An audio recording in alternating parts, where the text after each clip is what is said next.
Hello, ladies and gentlemen. This is James Steiner, and I am practically eating this microphone right now. I am exhausted, so let's just get right into it. Okay, let's see if that is... Oops, wrong button. Let's go back, make sure that that's... Yes, that is the correct place. Okay.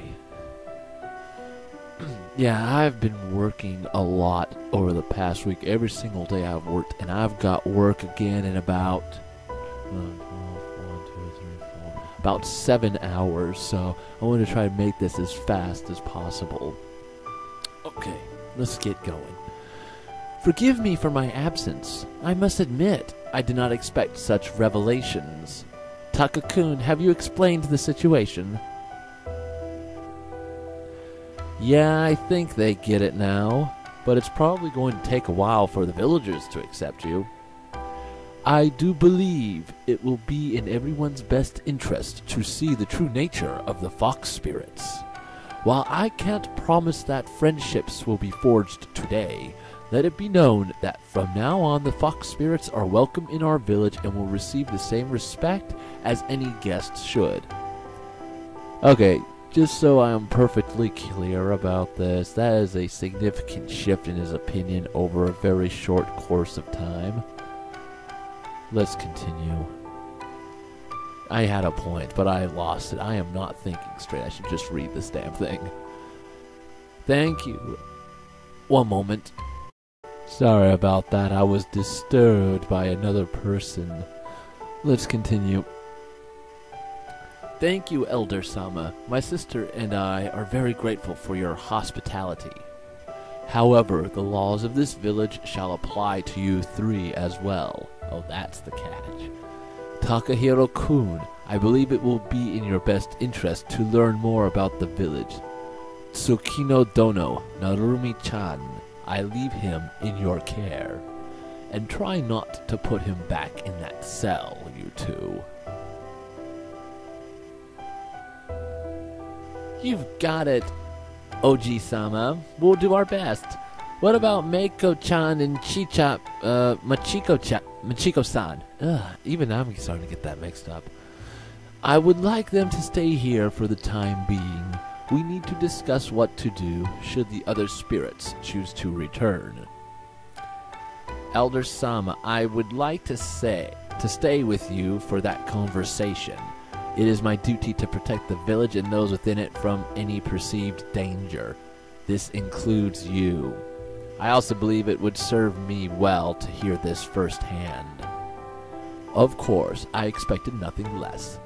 Tsukino Dono, Narumi-chan, how about you take Takahiro-kun for a walk? And do not think that this is... That is so confusing. I thought I was reading it wrong, but no, they wrote that wrong. And do not think that this is a date, young man. He missed a word. You are going to need more than that show earlier to earn the right to date my granddaughter. The man laughed heartily as I blushed, smiling weakly. At least I wouldn't end up cuffed and brought to a jail cell this time. Maybe it would even turn out to be a pleasant experience. It didn't. Even the elements seemed to be working against the village today. Barely a minute into the walk, the skies let loose and we were both soaked through within seconds. Oh, here comes the ecchi! Letting out a yelp, Narumi grabbed my hand and pulled me towards the nearest shelter. Oh, come on, I thought they were going to have some really bullshit picture, instead we get the regular one.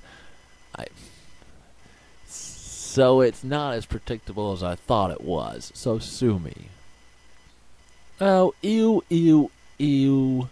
A rainfall this suddenly, that's just typical. Today just went from bad to worse. Huh, I thought it would take more than a bit of rain to douse your warrior spirit. Pah, warrior spirit. Yeah, I really had that by the bucketful today, didn't I? You sound different from last time we met. I was practically expecting you to shout, "Ha! If you want to stop the great Narumi, you better up your act, Mother Nature." Send me a tsunami, an earthquake, or a tornado my way, and you might just stand a chance. Yeah, well, that was before I realized what a weak, cowardly person I am. Oh boy, I just can't read. It wouldn't take all that to stop me. I'm not that great. I'm just a girl who's trying to impress someone. It just takes a drizzle to stop me. I frowned for a moment, trying to think of how to respond. It looked like her inability to stop the slime girl from causing havoc had led Narumi to feel like she had failed somehow. It was then I recalled a certain scenario and decided to act. What? I swiftly grabbed a hold of Narumi's shoulder while my other arm wrapped around her, almost as though I was about to confront her. I had decided to use a judo technique. Pretending to be the hero of some manga preparing himself for a secret technique, I shouted proudly, "Wah, hey, stop! Tsurikomi Goshi!" Having practiced judo since I was a kid, I easily spun the girl over my shoulder and onto her back in the rainy grass. My eyes were sharp as they looked down at her, repeating the words I remember from a certain manga. If you let one loss break your spirit, you're not suited for the life of a warrior. The stronger the people around you, the more you should improve. That doesn't mean anything. You took me by surprise is all. You looked like you were going to kiss me, and then you tossed me on my back. I wasn't planning to kiss you, and now I forgot my heroic speech. Get up and grab your weapon, Narumi. If words won't cheer you up, then let's talk like warriors do. Through battle. Wait here. The woman pushed herself upwards and barged past me, stopping into a nearby building. Only now did I recognize it as the building I had been held in the day before. I waited under the wooden slats of the shelter. Slates? Wouldn't there be an E in there? Whatever. Of the shelter. I waited under the wooden shelter as the rain continued. A few moments later, I heard a loud thud, and through the doors, Narumi burst. There's the ecchi.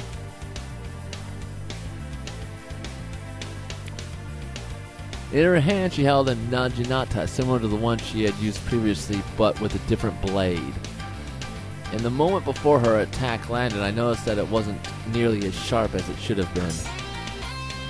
Yeah! It took everything I had to raise my arms in time and grab a hold of the shaft of the weapon before the attack crushed my body. Pushing her weapon aside, I darted forwards. Pushing my hand forcefully against her chest, I attempted to open her up for a second attack. That's it, you're not some weak-willed girl who is going to lose her fighting spirit that easily. Shut up, you don't even know what's going on. I'm going to beat the snot out of you, and that'll make me feel better.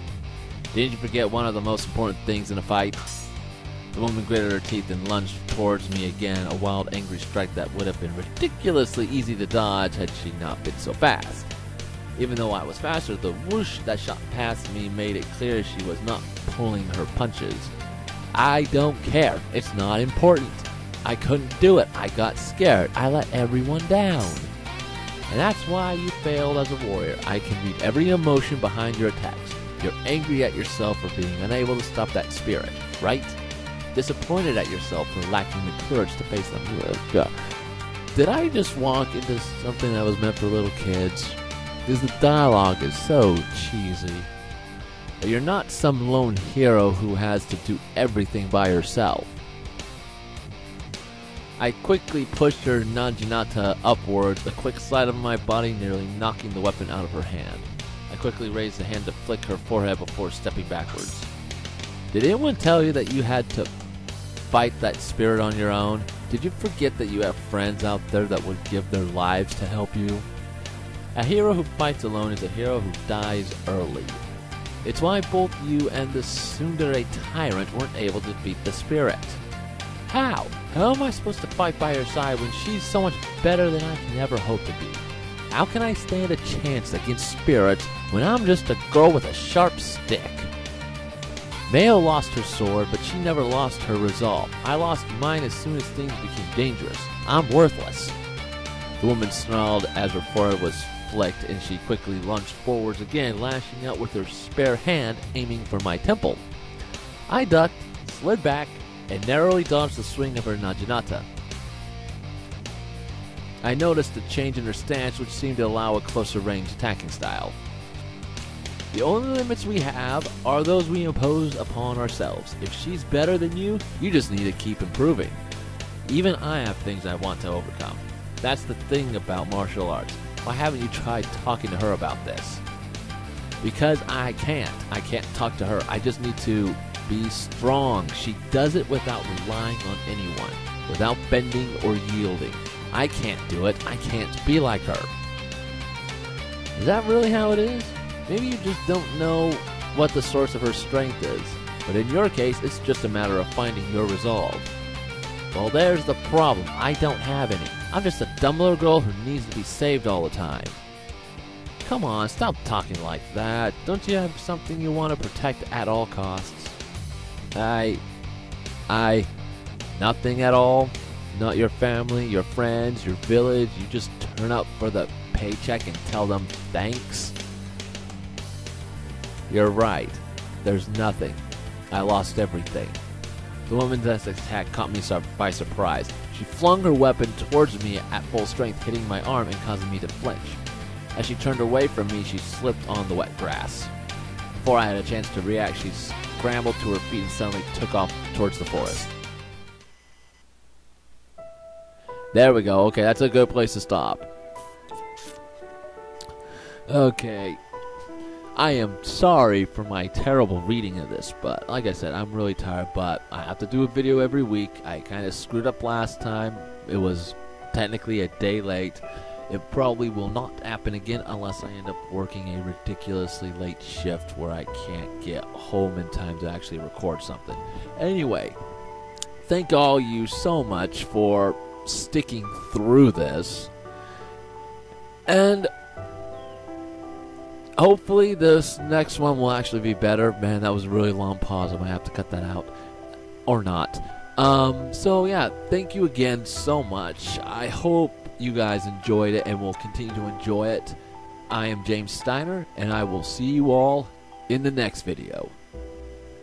Goodbye, and good night.